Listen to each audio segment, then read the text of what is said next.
Welcome to More Than a Few Words, a marketing conversation for business owners. MTFW is a production of Round Peg, where we think that marketing strategy should be delivered in plain English. This is Lorraine Ball. And Allison Carter. And this week we're going to be talking a little bit about marketing strategy in plain English. No habla español? No hablo español. No me divertir, or whatever other language you want to talk in. We're going to talk about something that I think a lot of people think is sort of a marketing buzzword, and that's your brand position. Well, I mean, those are long, unwieldy statements that you put on like a poster with some soaring eagles, right? Actually, no. But I like the soaring eagles. All right, I'll get you soaring eagles. But no, I think company mission statements tend to be probably printed and publicized a little bit more, but a position statement really is more of a guideline for your marketing team and your organization in terms of what you want to mean to your customers. Just give me an example so I can picture this. My favorite position statement is the Ritz-Carlton hotels. Ladies and gentlemen, serving ladies and gentlemen. Now, I think theirs is incredibly elegant. It's only 5 words, and your position statement doesn't have to be that short. Or 7? 7. Sorry. Okay. I was counting on my fingers over here. Yes, yeah. Okay, but it's very, very short. But in that statement, what they do is they define who their customers are, ladies and gentlemen. Mm-hmm. It defines a level of service, a way that their employees are supposed to interact. A hiring philosophy. A hiring philosophy. There is a polite elegance, and in the middle of it, there's no discussion about comfortable night stay or rest. It's all about service. And if you've been in that hotel and you walk through that lobby, you immediately know that that's what that hotel is about. An impeccably dressed person will walk up to you if you even pause for a moment to say, is there something I can help you with? So basically, a position statement tells you who your customers are and what, at the most basic level, you provide to them. Absolutely.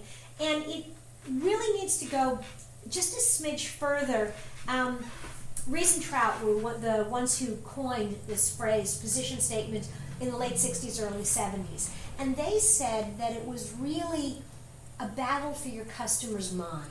It was really about what they thought about you and how they thought about you in relationship to other people who provided that service. That's where the term position comes from. So it's plotted, like on a map, you're placing your position in the market. You're plotting your GPS coordinates. Absolutely. And so in that instance, in order to do a good position statement, you've got to know what those coordinates are. Mm-hmm. And that means making some hard choices. Let's just even take a step back. Why do I need one? When your customer goes into the marketplace, there are lots of choices. And if there is nothing unique about you, if there's nothing that leads me to say, if I want this kind of service, this is where I'm going to go, the only thing that I can use as a determinant is price. Mm-hmm. And for most businesses, being the low-cost provider is not possible. And not necessarily a good thing. And it's not, I mean, there are certain companies that can make a lot of money always being consistently the lowest price. It is an operating choice, but for many businesses, there is always someone who can go lower, and that is a death spiral. And so if you don't want to compete on price, you have to have something that is uniquely yours. There has to be a reason why someone comes and does business with you.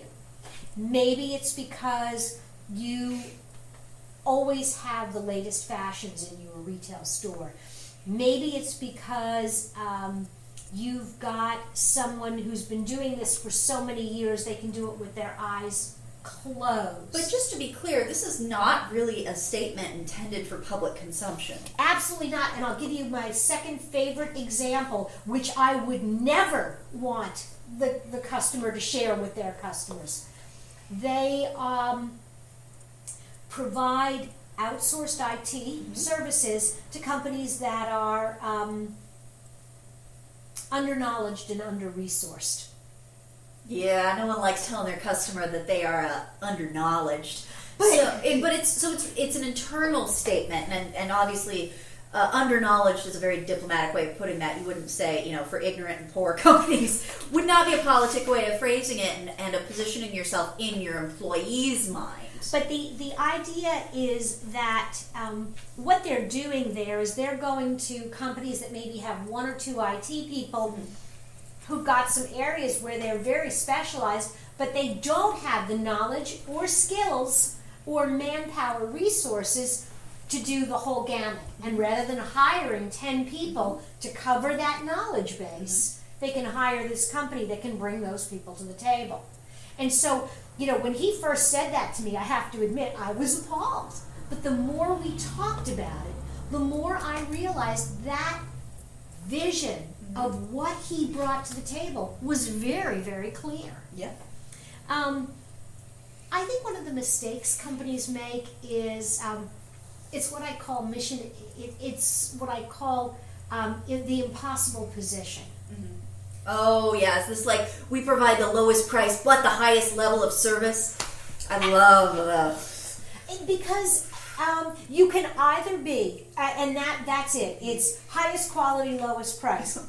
You can either be a sale day at Nordstrom's or the designer department at Walmart. But those two items are not the same in the customer's mind. No. In each instance, those two retail stores have made a decision. Nordstrom's is a high-end store that sells occasionally at a lower price. Walmart is a low-end store with some slightly nicer items. You gotta pick something to lead with. Yeah, and my other favorite is, I get this all the time, we want to seem high-end but affordable. Those are oxymorons. And you have to, if you want to occupy a position, you gotta pick one. I think some others of, my favorite, and I was looking at a lot of these, I think it's Famous Footwear. It is affordable fashion for families. And so in that statement, they clearly identify, I probably won't go into a lot of Famous Footwear because I don't really want to trip over the snotty kids while I'm trying on my shoes. Snobby. No, it's not a matter of snobby. It is a matter of when my kids were that age, that was a great place for me to hang out.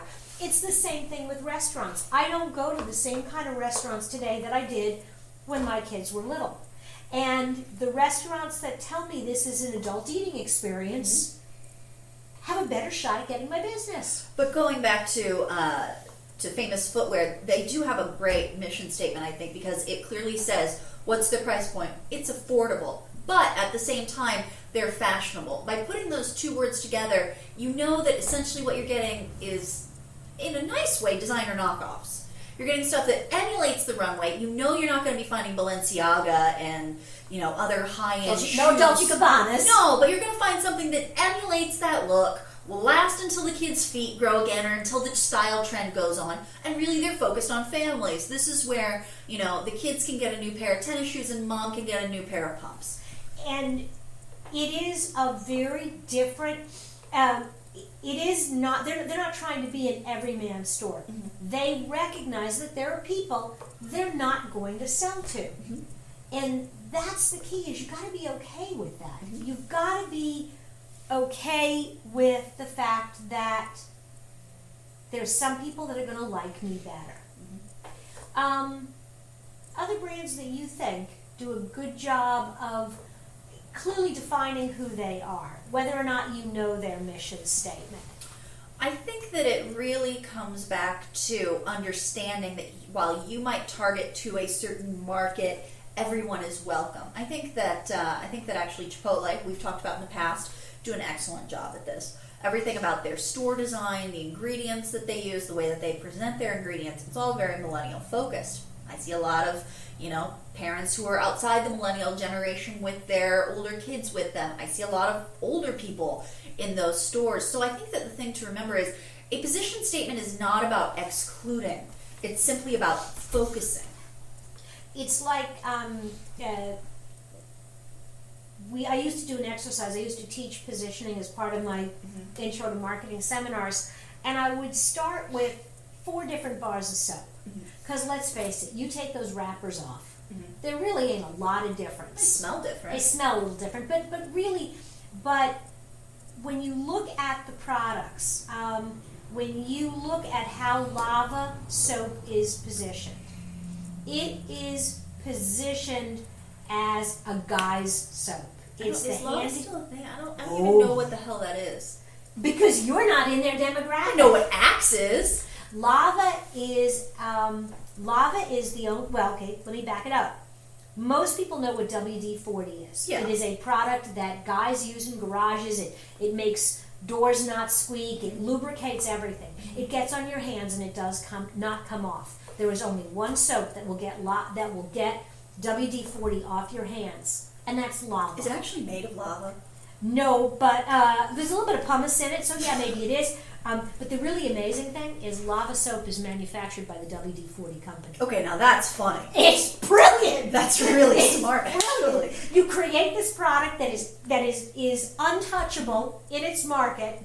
It creates another problem, and then you create the only product that will resolve that problem. But for instance, on the other end of the spectrum, when I was a kid, we would only buy Dove soap in our house because Dove soap was the affordable, pure choice for for families with sensitive skin. Interesting that it was Dove and not Ivory, because that's the position that Ivory used to go back a generation. That's really what they were. Yeah, but about. Dove has really completely surpassed them in that respect. Now they've got a different position about the Real Women campaign. But when I was a kid, that's why we bought Dove, because they positioned themselves as something that you could afford. You're not going to the dermatologist for it, but it's not going to irritate your kid's delicate skin. And the thing is that their core branding, and I think they've come back more to what their core is really the Real Women campaign. Dove is a woman. People think of Dove as a woman's soap. Yes. The packaging is definitely a woman's soap. Where Ivory is all about babies. Is it? It really is. It is the only soap. All I know about Ivory is that it floats. It floats because there's nothing else in it. It is the only soap that you can use in. Ivory is actually the only soap that you can use in the streams in the state park because there's nothing. There's nothing in it. I did not know that. I am learning a heck of a lot about soap today. But we are not here to talk about soap. That is just a side benefit to you, dear listener.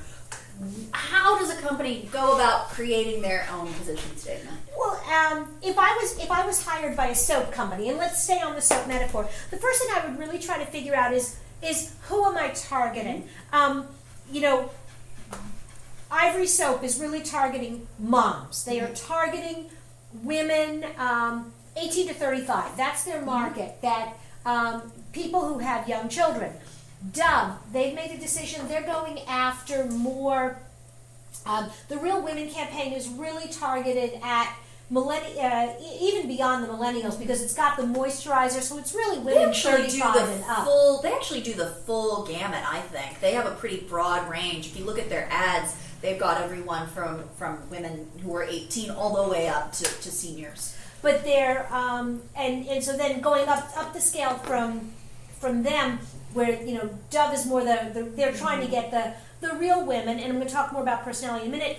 Then you've got kind of the Cam-A, which is definitely women 35 and up, because they're really turning to the soap for a different reason. Mm-hmm. So it's you've got these different groups. Income level, Ivory is cheap.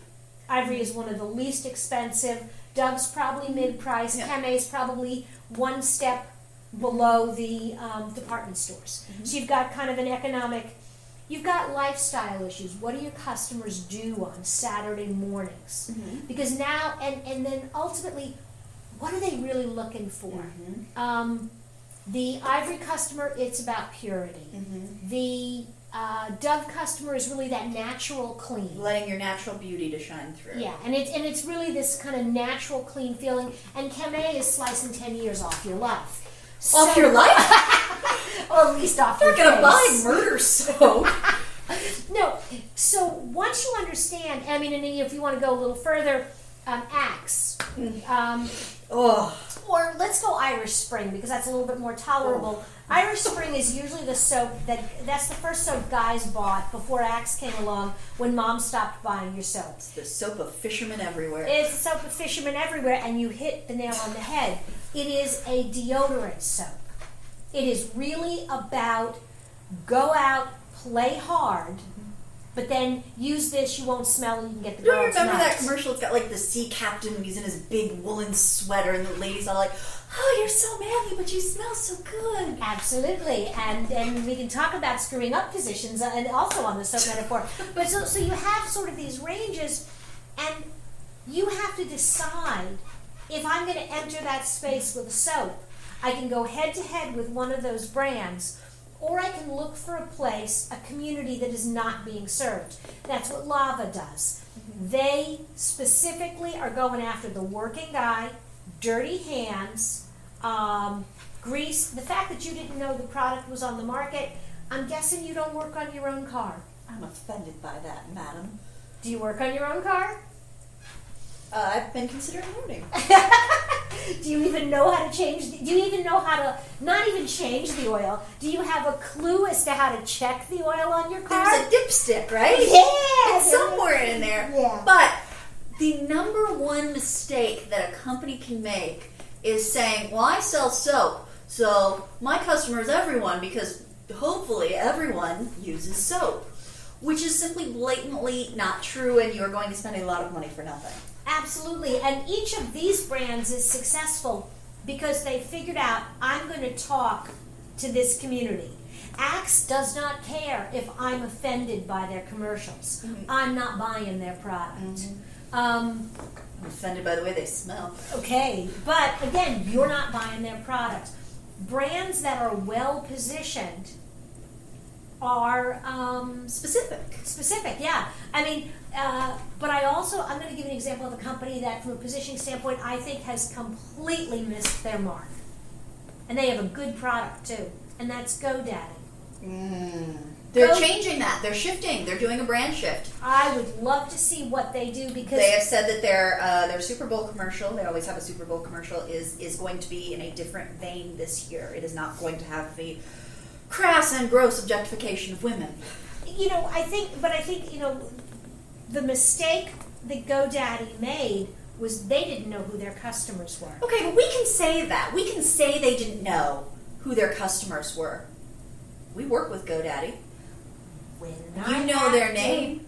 Absolutely. It's the only web company most people know. And you know what? I bet that they did their research and figured out, we might be as offended as anybody because we do own domains and we are ladies, but I bet they did their research and saw that X% of their customer were men. And I'm sure that and so they made a conscious decision that they were going to target not just men. They were targeting the piece of the market that is 18 to 35, because it wasn't just male humor. It was very much not even frat boy. It was computer geek, I don't get out and see girls humor. So they were very definitely, I'm not going to go as far as saying that they made a mistake. They have chosen an exclusionary branding statement. Whereas, yes, GoDaddy will sell a woman a hosting account. It's not like what we talked about with Chipotle. Chipotle's like, old folk don't even come in here, and they don't show, naked seniors or anything. That would turn off everybody. But anyway, but GoDaddy has very consciously made a decision and saying, if women go elsewhere, we're okay with that. And you gotta respect that. It takes a certain level of gumption. Yeah, and I think I will give them that maybe the thing that bothers me most is they created a clear positioning statement that excluded me. Yes. And I agree with you. That makes them jagoffs. I think their commercials are terrible. I think they're reprehensible and misogynistic. But but they picked a direction. And you know what? I don't think their humor is really all that different than the Axe commercials. But the reason the Axe commercials don't bother me, You don't see them. and I don't buy that product. Mhm. So yeah, so I think there's a way to create positioning, like you said, with Chipotle, that clearly targets a market and welcomes others, and then there's a way to draw a line in the sand and say, you people aren't welcome.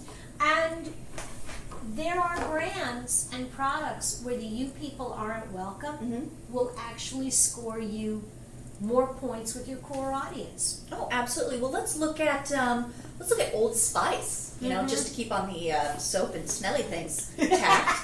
But Old Spice used to be your grandpa's. Absolutely. Little whistle thing. But they very consciously made an effort in the past 3 years or so that they don't want to be your grandpa's. You know, if he wants to keep using it till he dies off, that's cool. They will continue to sell it to him. But what they really want is they go with humor that I would not say is crass. It's not gross, but it's macho. It's very tongue-in-cheek, and it's very clearly targeted at a much, much younger man than you would typically associate Old Spice with. And they have to if they want to stay in business. So I would say that is a way that is it's exclusionary, but it's not offensive, I guess, is really the difference. Yeah. And I think, circling back around,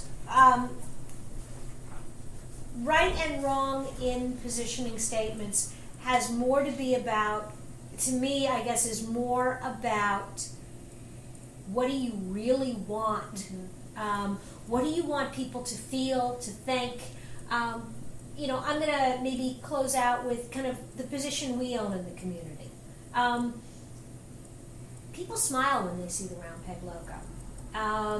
People know us for a little bit of our tongue-in-cheek humor. They know us for our cats, but they also know us for the quality of the work that we do. They know that we're a small business brand. And all of those things are exactly what I want. I want people, when they see our name, to also sort of in their heads see all the faces of all the people that work here. And that's different from other agencies. So, if it's time for you to work on your positioning statement, we're going to have a link on this blog post to our most popular download, which is a position statement worksheet that will help you build yours, so you can go to morethanafewwords.com. If you've enjoyed today's program, we hope you'll come back. This has been another episode of More Than a Few Words. Thanks for listening.